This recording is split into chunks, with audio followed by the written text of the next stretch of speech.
Hello everyone, welcome back to the channel. I am Priyanshu Gupta, currently a final year MBA student at Government Institute of Medical Sciences, Greater Noida. In this series of video lectures, we are talking about the community medicine. And just a reminder before starting the video, all these video lecture contents are taken up from the standard textbook of community medicine, the K part. So currently we are discussing epidemiology of communicable diseases. Epidemiology of communicable diseases में भी हम respiratory infections कर रहे हैं.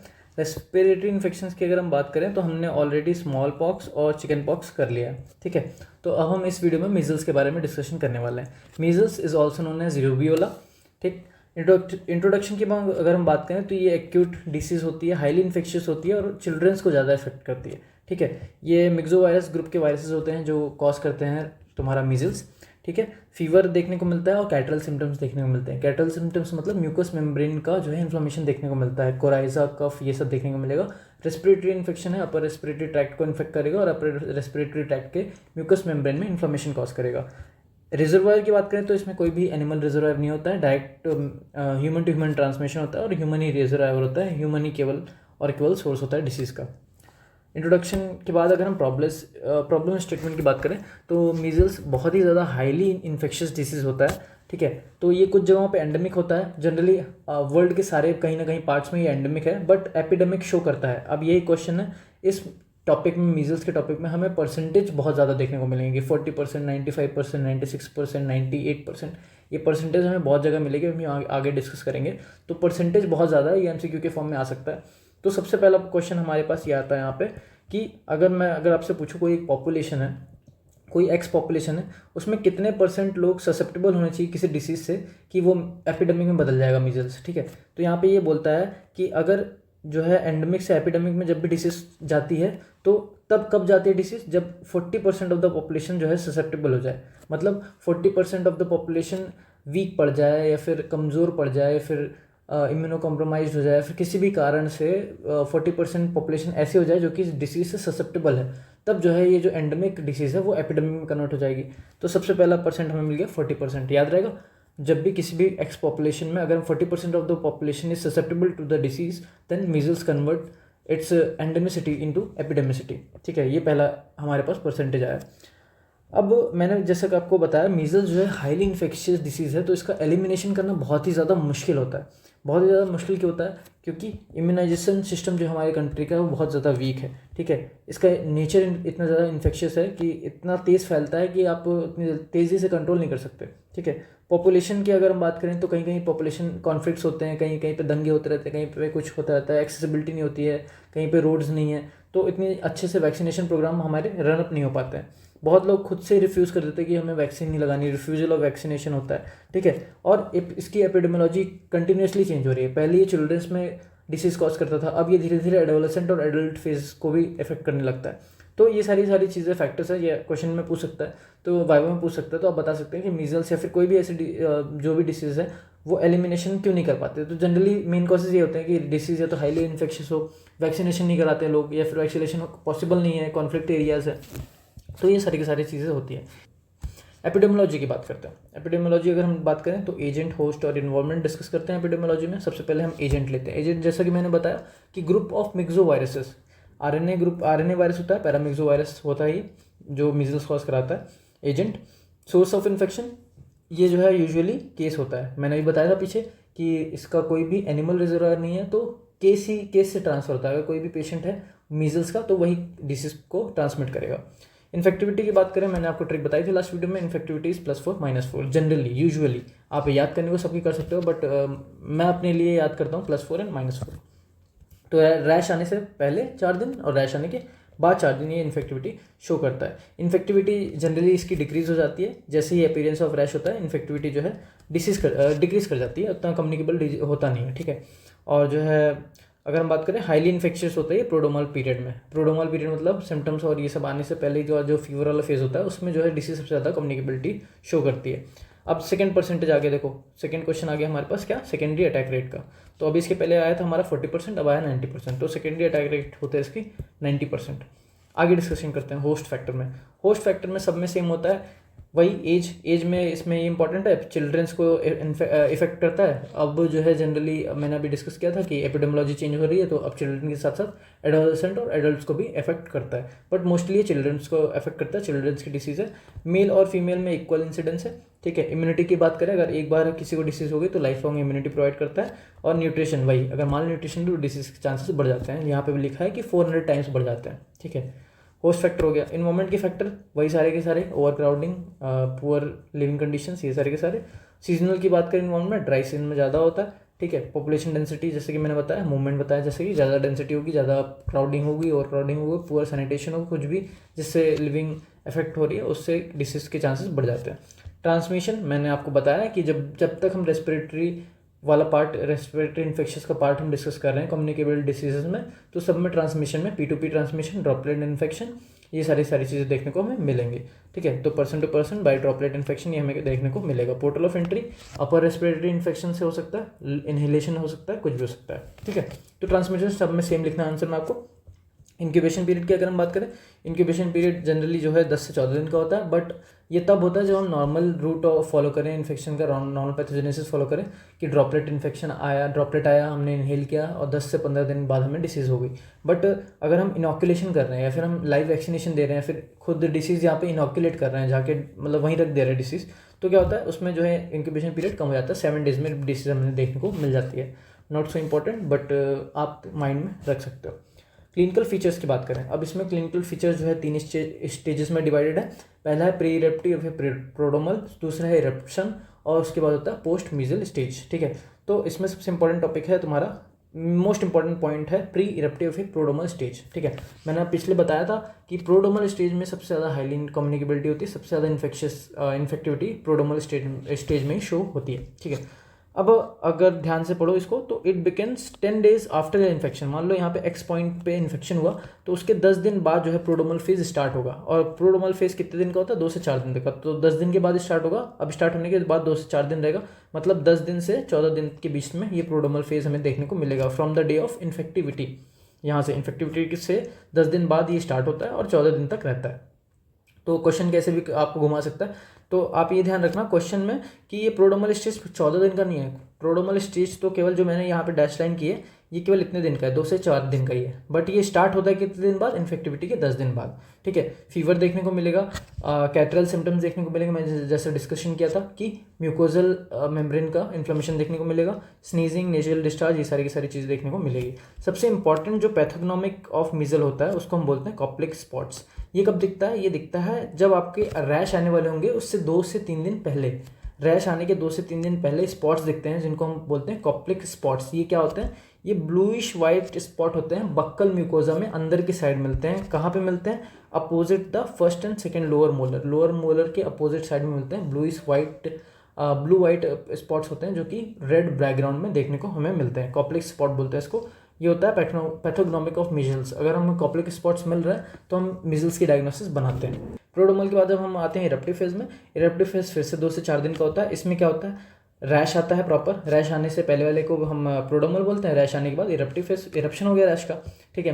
मैक्यूलोपैपुलर rash होता है। इसमें सबसे इंपॉर्टेंट पॉइंट क्या है आपको याद रखना, जो इरप्टिव फेज में, इरप्टिव स्टेज में, कि रैश जो है स्टार्ट होता है, जो रैश होता है वो begins behind the year and spread rapidly in few hours, ठीक है।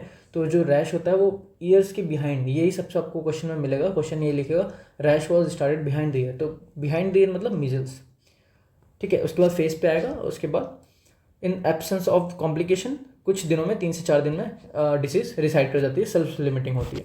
पोस्ट मीजल स्टेज की बात करें, अगर हम पोस्ट मीजल में हम देखें क्या क्या देखने को मिल सकता है, वेट लॉस देखने को मिलता है, तो ग्रोथ रिटार्डेशन देखने को मिलता है, डायरिया देखने को मिलता है, और गैंग्रीन ऑफ माउथ इन्फेक्शन देखने को मिलता है, गैंग्रीन इन्फेक्शन ऑफ माउथ देखने को मिलता है। ये सबसे ज़्यादा कॉम्प्लिकेशन होती है पोस्ट मीजल स्टेज में, ठीक है। तो ये हमारे 3 क्लिनिकल स्टेजेस हो गए। ये देखो यहाँ पे हम क्या दिखा रहे हैं, यहाँ पे behind the year, rash starts from the behind the year, उसके बाद फेस पे जाता है, तो ये तुम्हारा क्वेश्चन में पूछेगा। ये क्या दिखा रहा है? ये देखो कॉप्लिक स्पॉट्स, वाइट स्पॉट्स दिख रहा है तुम्हें यहाँ पे बक्कल म्यूकोजा में, देखो ये लोअर मोलर है, लोअर फर्स्ट और सेकंड मोलर के अपोजिट साइड में ये स्पॉट्स दिख रहे हैं on a red background, red hazy background पे दिख रहे हैं, ठीक है। यहाँ पे देखो फीवर होगा, यहाँ पे फोरहेड पे रैशेस देखने को मिलेंगे, runny nose, red inflames eye, Koplik spots in the eyes, जो कि तुम्हारा पैथोग्नोमिक होता है डिसीज़ का।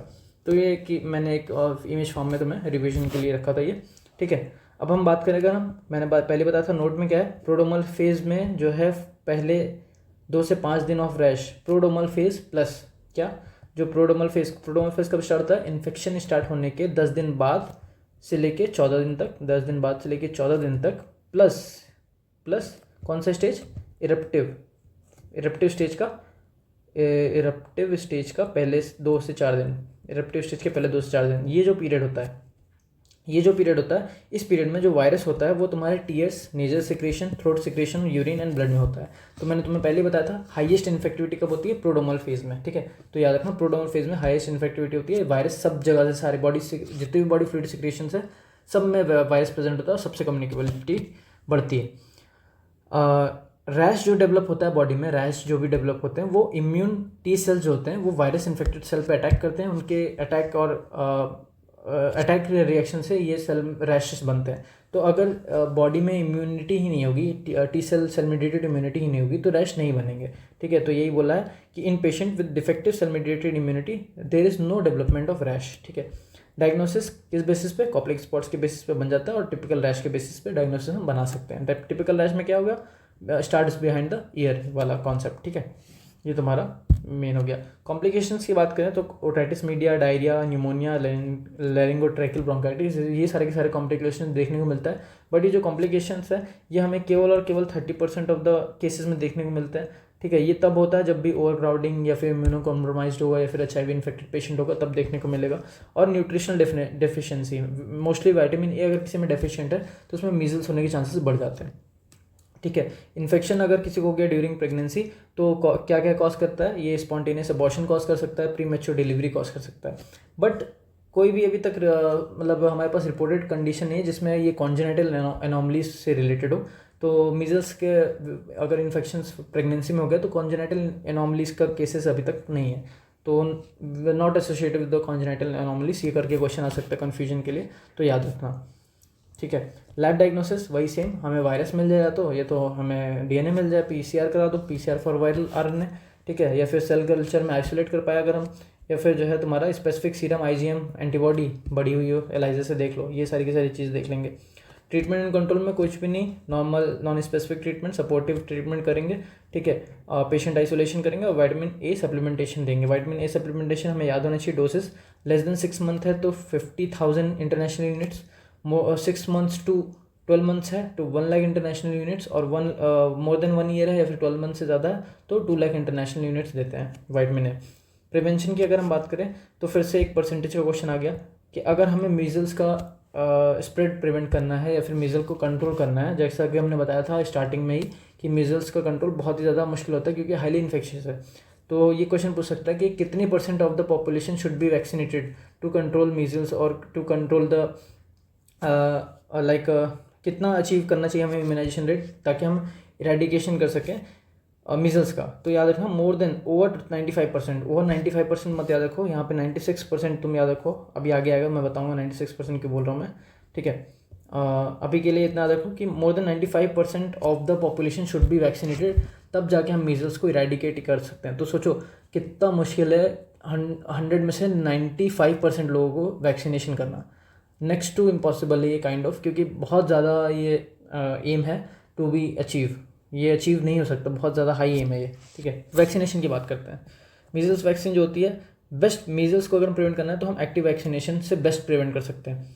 मीजल्स कंटेनिंग वैक्सीन होती है या तो मोनोवैलेंट होगी या तो कॉम्बिनेशन होगी, या तो केवल मीजल्स होगी या तो मीजल्स और रुबेला होगी, या फिर मीजल्स मम्स और रुबेला के साथ कॉम्बिनेशन आता है इसका, वो दे सकते हैं, ठीक है। अगर हम बात करें according to our national immunisation schedule, measles MCV1 measle containing vaccine 1, measle containing vaccine 2। Generally हम नेशनल इम्यूनाइजेशन शेड्यूल के हिसाब से 2 डोजेज देते हैं, measles containing vaccine 1 and measle containing vaccine 2। तो मीजल कंटेनिंग वैक्सीन 1 जो हम देते हैं MCV1 वो हम at the age of 9 month देते हैं, और सेकेंड वैक्सीन जो हम देते हैं वो 12 से 24 महीने के बीच में देते हैं। अगर हम बात करें मीजल्स कंटेनिंग वैक्सीन 0 की, तो ये 0 क्या है, this is called supplementary dose. ये हम कब देते हैं ये हम आगे डिस्कस करेंगे किस किस केसेस में देते हैं, बस इतना याद रखना अगर हम कोई भी मीजल्स की डोज 9 महीने से पहले दे रहे हैं तो उसको हम बोलते हैं सप्लीमेंट्री डोज ऑफ मीजल्स, जिसको हम बोलते हैं MCV0, ये वाली डोज, ठीक है। अब अगर हम बात करें डोजेस की, 0.5 ml देते हैं सबक्यूटेनियस इंजेक्शन और राइट अपर आर्म में देते हैं। मिनिमम इंटरवल 2 डोज है, लाइव वैक्सीन है तो 4 वीक्स का होना चाहिए। अगर आपको इसमें कोई भी कन्फ्यूजन है तो आप इम्यूनाइजेशन शेड्यूल की वीडियोस देख सकते हैं, ठीक है। अगर बस इतना याद रखना है कॉन्सेप्ट कि हमारे इम्यूनाइजेशन शेड्यूल में 2 जगह मीजल्स देते हैं, 9 मंथ पे और 15 और 24 मंथ के बीच में, जिसको हम MCV1 MCV2 बोलते हैं। अगर उससे पहले 9 मंथ से पहले दे रहे हैं तो MCV0 देंगे, जिसको हम बोलते हैं सप्लीमेंट्री डोज। अब सप्लीमेंट्री डोज क्यों देते हैं वो हम आगे अभी डिस्कस करेंगे। सबसे पहले अगर मीजल्स वैक्सीन की बात करें तो मीजल वैक्सीन पे बहुत ज़्यादा वाइवा पे क्वेश्चन आते हैं, ठीक है। वाइवा बहुत क्वेश्चन आते हैं, बहुत ज़्यादा पूछा जाता है मीजल वैक्सीन क्यों। सबसे पहली बात, अगर आप वाइल देख पा रहे हैं तो वाइल कैसी वाइल है, एम्बर कलर वाइल है। एम्बर कलर वाइल क्यों यूज़ करते हैं, जब भी हमें सनलाइट या फिर लाइट से प्रोटेक्शन चाहिए होता है। अब देखो सारे के सारे पॉइंट्स यहाँ पे MCQ में, सारे के सारे पॉइंट्स इंपॉर्टेंट, सब पे क्वेश्चन पूछा जा सकता है। पहली बात, ये लाइव एटेन्यूएटेड वैक्सीन होती है। दूसरी बात, फ्रीज ड्राइड प्रोडक्ट होता है। ये लाइपोफिलाइज्ड वैक्सीन होती है, जिसको हमें रिकॉन्स्टिट्यूशन करना पड़ता है। ये पाउडर के फॉर्म में आती है, लगाने से पहले हमें इसको सॉल्यूशन बनाना पड़ता है, ठीक है। और 0.5 ml of this vaccine contains more than 1000 infective viral units, ठीक है। अब हम जब भी इसको पाउडर फॉर्म से वैक्सीन फॉर्म बनाते हैं तो उसका हम बोलते हैं रिकॉन्स्टिट्यूशन। रिकॉन्स्टिट्यूशन में हम यूज़ करते हैं क्या, स्टेराइल डाइल्यूएंट, कोई भी स्टेराइल डाइल्यूएंट यूज़ करेंगे। अब रिकॉन्स्टिट्यूटेड वैक्सीन जो होती है, हमने पाउडर फॉर्म से लिक्विड फॉर्म में जो वैक्सीन बनाई, अब उस वैक्सीन को हमें 4 घंटे के अंदर यूज़ करके ख़त्म करना होता है। यूज़ 4 घंटे के अंदर तब कर सकते हैं जब हम स्टोर करेंगे उसको डार्क प्लेस में और 2 to 8 डिग्रीज में, मतलब नॉर्मल रेफ्रिजरेशन में अगर हम रखते हैं, फ्रिज में रखते हैं 2 से 8 डिग्री सेल्सियस में, तो हम उसको अगले 4 घंटे तक यूज़ कर सकते हैं। बट अगर हम उसको 20 डिग्री सेल्सियस पे रख रहे हैं तो वो 1 घंटे में 50% अपनी पोटेंसी लूज़ कर देगा और 50% ही पोटेंट रहेगा, ठीक है। तो पोटेंसी लूज़ हो गई, तो मतलब इसका इंपॉर्टेंट पॉइंट क्या है, इंपॉर्टेंट पॉइंट ये है कि हमें वैक्सीनेशन का कोल्ड चेन मेंटेन करके रखना है 2 to 8 डिग्री सेल्सियस, ताकि हम 4 घंटे तक, अगले 4 घंटे तक यूज़ कर पाएँ। अगर तो आप दिमाग में क्वेश्चन आया कि अगर मैं रूम टेम्परेचर पर रख दूँ, फ्रिज में रखना भूल जाऊँ, तो अगले 1 घंटे में क्या होगा, तो अगर तुम रूम टेम्परेचर पर रखते हो फॉर नेक्स्ट 1 आवर्स तो वैक्सीन 0 पोटेंट हो जाएगी। तो ये भी इंपॉर्टेंट क्वेश्चन बन गया। अगर मैं 2 to 8 डिग्री सेल्सियस पर रखूँ तो 1 घंटे बाद, मतलब 4 घंटे तक यूज़ कर सकता हूँ। अगर मैं उसको 20 डिग्री सेल्सियस पे 1 घंटे के लिए रखूँ तो वो 50% पोटेंट हो जाएगी। अगर मैं उसको 37 डिग्री सेल्सियस यानी रूम टेम्परेचर पे 1 घंटे के लिए छोड़ दूँ तो वैक्सीन हमारी 0 पोटेंट शो करती है, तो हम उसका कोई फ़ायदा नहीं, वैक्सीन वो ख़राब हो जाती है। अब हम बात करें स्टेबलाइजेशन की, तो सॉर्बिटॉल और ये हाइड्रोलाइज्ड जेलेटिन यूज़ होता है एज ए स्टेबलाइजर। नियोमाइसिन भी प्रेजेंट होता है स्मॉल अमाउंट में, बट MCQ क्या पूछेगा, क्या प्रेजेंट नहीं है, तो इसमें थायोमर्सोल प्रेजेंट नहीं होता है। एडवर्स इफेक्ट की बात करें अगर हम वैक्सीनेशन के बाद, अगर वैक्सीनेशन के दौरान या फिर वैक्सीनेशन से लगाने से पहले वाइल्ड कंटेमिनेशन हुआ तो टॉक्सिक शॉक सिंड्रोम जो है, टॉक्सिक शॉक सिंड्रोम, ये सबसे ज़्यादा मोस्ट कॉमन एडवर्स इफेक्ट होता है कंटेमिनेशन ऑफ वैक्सीन का, ठीक है। इम्यूनिटी जो है जनरली 10 से 12 दिन बाद आती है वैक्सीन लगाने के। आज वैक्सीन लगाई तो 10 से 12 दिन बाद इम्यूनिटी शो करना स्टार्ट होगी और लाइफ लॉन्ग इम्यूनिटी रहती है, ठीक है। और फिर से एक परसेंटेज का क्वेश्चन आया, अगर हमने किसी को 1 डोज दिया एट 11 to 12 मंथ तो 95% प्रोटेक्शन प्रोवाइड करता है वैक्सीन। अगर हमने उसको 2 डोज दिया तो 98% प्रोटेक्शन प्रोवाइड करता है। मतलब एक बार अगर वैक्सीन किसी को लगाई 1 डोज तो 95% उसका प्रोटेक्शन पक्का है, और 2 बार लगा दी तो 98% प्रोटेक्शन पक्का है, ठीक है। और कोई भी इन्फेंट अगर हम 9 मंथ पे वैक्सीनेशन को करते हैं, वैक्सीनेट करते हैं, तो उसमें हमें देखने को मिलता है 90% सीरो कन्वर्जन।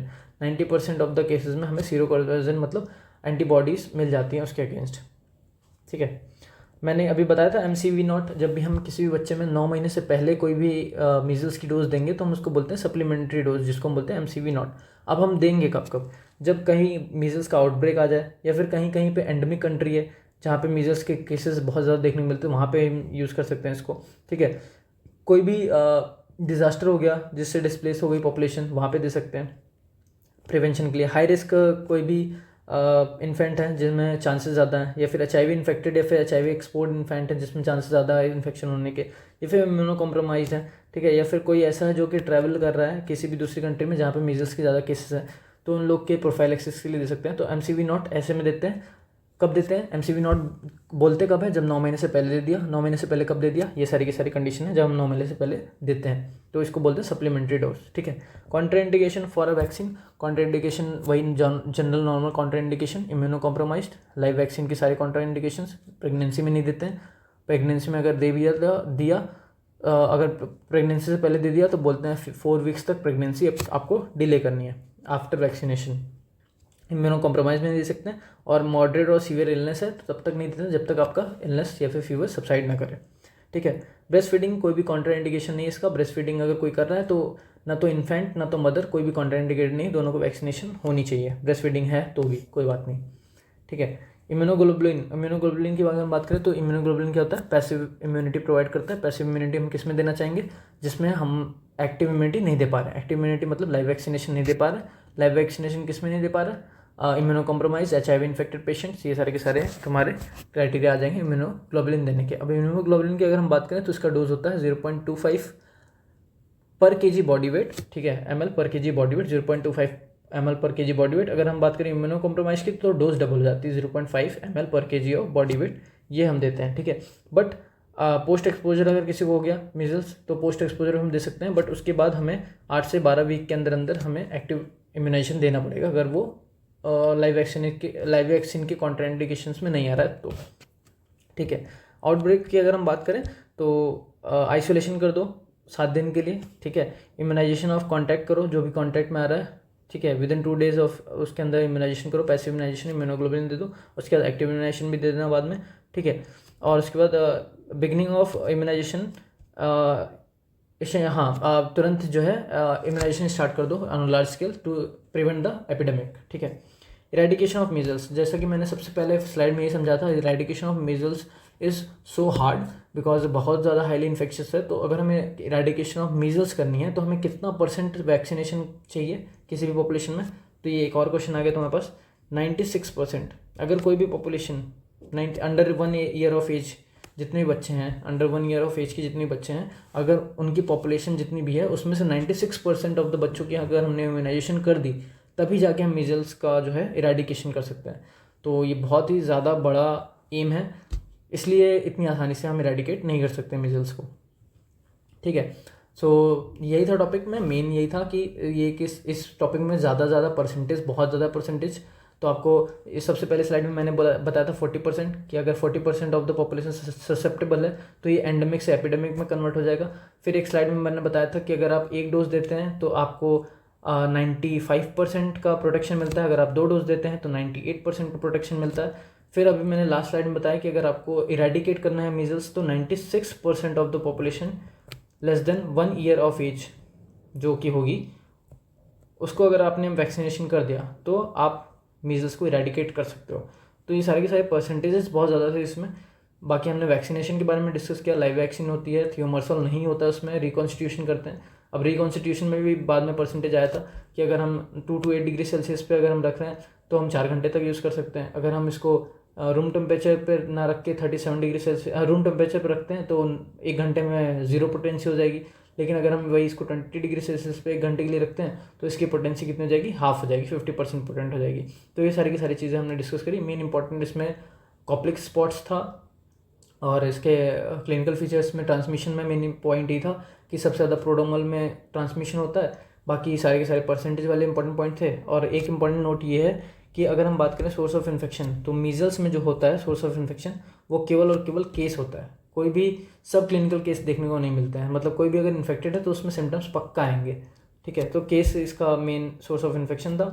और कुछ डिसीजेज ऐसी होती हैं जिनमें आइसबर्ग फिनोमिना शो नहीं होता है। व्हाट इज़ आइसबर्ग फिनोमिना, ये हमने डिस्कस कर लिया, ठीक है। आइसबर्ग फिनोमिना मतलब जिसमें सब क्लिनिकल केसेस देखने को मिलते हैं। ऐसे 3 डिसीजेज जिसमें सब क्लिनिकल केसेस देखने को नहीं मिलते हैं, मीजल्स, टिटनेस और रेबीज, MTR। ये एक छोटा सा नोट था जो आपको क्वेश्चन सॉल्विंग में हेल्प कर सकता है, ठीक है। So with that we end this video. Thank you for watching, I hope you like this video and just a reminder that everything is from KPARK। आपको पढ़ने की कोई ज़रूरत नहीं है, अगर आपने ये वीडियो अच्छे से देखी आप इसके नोट्स और राइट डाउन कर सकते हो। तो एवरीथिंग इज़ फ्रॉम KPARK, आपको परेशान होने की कोई ज़रूरत नहीं है। So next topic of discussion में हम रूबेला करेंगे। रूबेला के साथ साथ हम global measles and rubella strategic framework करेंगे कि कैसे हम ग्लोबली लेवल पे मीजल्स और रूबेला दोनों को एक साथ कंट्रोल करना चाह रहे हैं, ठीक है। So yeah thank you for watching, see you in the next one.